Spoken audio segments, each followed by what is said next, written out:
Welcome. We will be discussing about the anatomy of equisetum. Here, this picture is of a transverse section of the shoot of equisetum. Here, the outline is wavy in appearance. Outline is wavy in appearance.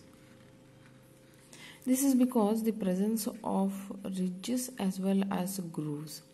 So that's the reason the outline is not circular; it is wavy in nature. So the outermost layer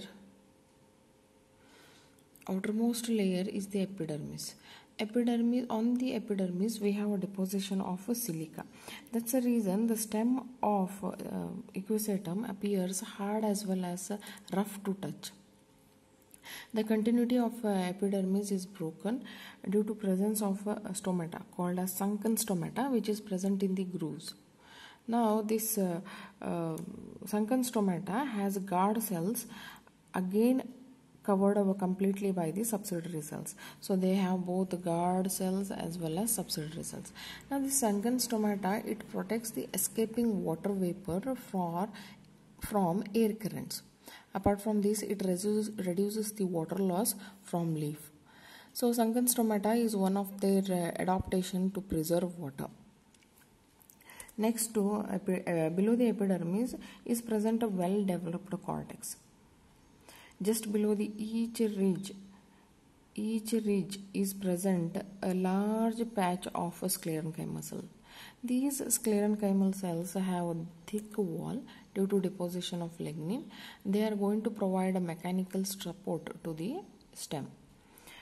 Inner to the sclerenchyma is present the chlorenchymatous tissue. Below each ridge sclerenchyma, inner to sclerenchyma we have chlorenchymatous. It is photosynthetic in function. Rest of the cortex is parenchymatous, made up of many layered. Just below each groove is present. So this is just below each groove. This is groove, this is ridge, this is groove. Just below each groove is, this is very clear here. Each groove is present velicular canal. Now what is velicular canal? Velicular canal is a large aerating channels which run along the length of each internode. Now how many grooves are there? Those many numbers of velicular canals will be present. Now here we have 6 velicular canals, we have 6 grooves. And opposite to ridges, what we have is these vascular bundles. Again, the vascular bundle number is equal to the number of ridges. We have some 6 ridges, likewise we have some 6 vascular bundles, and centrally there is a pith. And these velicular canal is clear, it is like aerating channels. Now innermost to the cortex is the endodermis. Here it is the endodermis. Next to endodermis lies the pericycle, a layer of pericycle. Endodermis, pericycle. Inner to the pericycle we have vascular bundles. As I said, vascular bundles and velicular canals is equal to the number of ridges and grooves. Here the stele, center one. We have endodermis, next to endodermis we have pericycle, inner to the pericycle we have vascular bundles. This entire structure will be considered as stele. Here the stele is siphonostelic type, in the sense there is a presence of pith in the center. Now each vascular bundle, what we see here, each vascular bundle, these are collateral, they are closed and they are conjoined. Now what exactly collateral is? Both, this is xylem, we have phloem, xylem. Both xylem and phloem are arranged on the same radius. When they are arranged on the same radius, it is called as conjoint.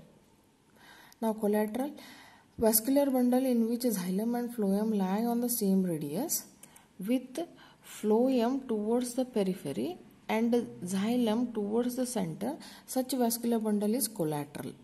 Now what is closed? These phloem, xylem as well as phloem are in direct contact with each other.